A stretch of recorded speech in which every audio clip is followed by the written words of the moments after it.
Wasili akamaze kugera ahangaha. Wasili, Noheli nziza n'umwaka mushya muhire. Noheli nziza Ruvuyanga, Nepo, Vida na confident. Noheli nziza kuri mwese. Ruvuya ntabwo warunkumbuye. Cyane pe.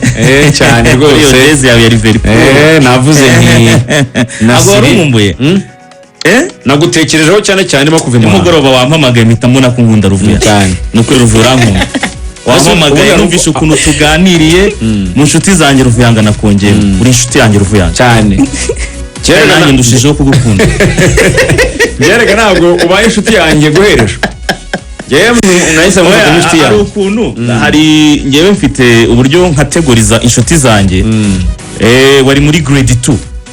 Wageze kuri grade 1. Dufite ukuntu twaganiriye ariko mu bya gisirikare ubwo wabumaye ranka. Naba nzamutseho mbaye sergeant. Haryo ubwo wari retired corporal. Ubwo baye retired sergeant.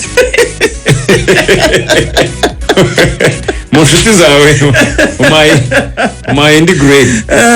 Urakoze cyane. Umeze neza rero. Yego tumeze neza. Ubuzima bumeze neza cyane. Noheli byagenze neza. Yagenze neza. Ndashima Imana rwose. Nagize umwanya wo gusabana n'umuryango, nsabana n'inshuti. Harabona nagize amahirwe yo guhura no muri ako kanya gato nabonye ko kuba ntandukanye n'umuryango, ngira amahirwe yo gusura inshuti, hari abantu mperukaga gusura ndabasura. Turanasangira. Bona ndaryamye birakunze mbyutse muna habaye Boxing Day.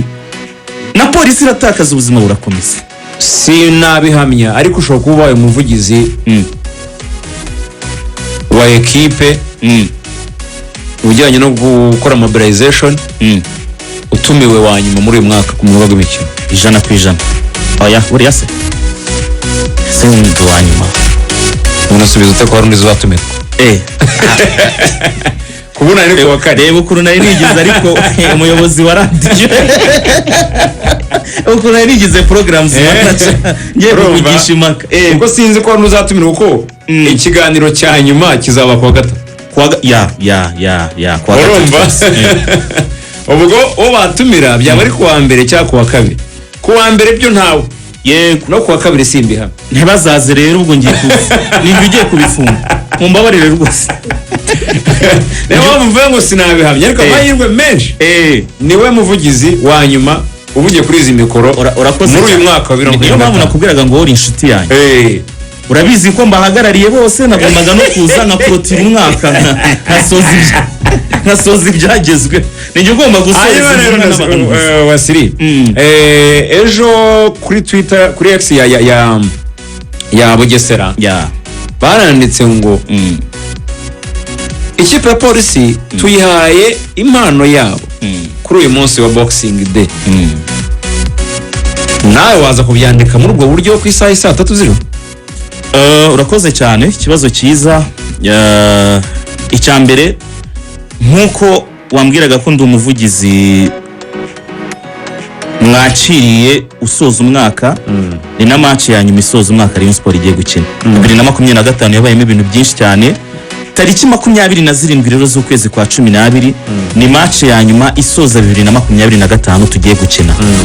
Umwaka ushize 2024 match yacu ya nyuma twakinye ndibuka twakinye na AS Kigali ariko itariki 14 z'ukwezi kwa 12 2024 niba ndi kubyibuka neza.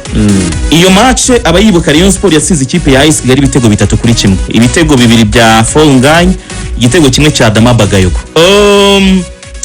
Twafunguye umwaka nanone dutsinda wa 2025 twatsinze Police ibitego 2-0. Ababyibuka ni igitego cya Adama na Yusudianye. Ibi rero birerekana uburyo tugomba no gusoza mu mwaka wacu nyine.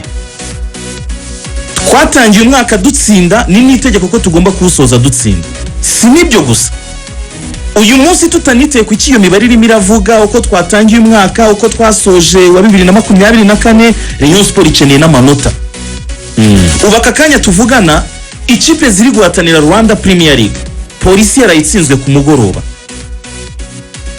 Inzira nziza yo kugumya kuyegera no kujya kuri wa mwanya bariyo duhora dutekerezaho kuyobora shampiyona harimo no kubanza gutsinda imatch kugira ngo hagati yacu na Polisi asigaremo amanota 6. Gutsinda imatch turagira amanota 23, hagati yacu na APR harasigaramo amanota 3, ariko twese tugifite imikino y'ibirarane turacyafite match twese ya Al Hilal ugeranyije na match polisi maze gukina kugaracari na Al tugomba gukina. Ibi rero biravuga iki? Match yanyu misoza umwaka Rayon Sport ikeneye amanota, Rayon Sport iri bwakira umukino, Rayon Sport ya nimugoroba, imwe muri Rayon Sport ziba ari mbi cyane muri iyi season. Rayon Sport nimugoroba, Rayon Sport ya nimugoroba ni Rayon Sport na match zose tumaze gukina nishimira iyi Rayon Sport ya nimugoroba. Iya nimugoroba yabari ibindi yanyuze mu bihe byinshi bitandukanye, ariko iya nimugoroba yo ni ibindi. Akazi kindi kintu cya gatatu, uyu mwaka w'imikino tugize krize cyane ku kintu cy'abatoza, tugiye gutozwa n'umutoza wa kane kuri uyu mugoroba. Twahere kuri Fahami ya Rutifi, match yiwe ya mbere ya shampiyona yarayitsinze, yatsinze Kiyovu. Hakurikiyeho Aruna Feruz, match yiwe ya mbere ya shampiyona yarayitsinze, atsinda ikipe ya Rutsiro ibitego 3-1. Romami Marcel, match yiwe ya mbere yari iheruka y'ikipe ya Gorira. Ubu twinje ku kiragano cy'umwigisha Bruno Ferri. Uyu we si umutoza nk'abandi, tujya kumuha akazi ni by the way no match ya mbere 100%.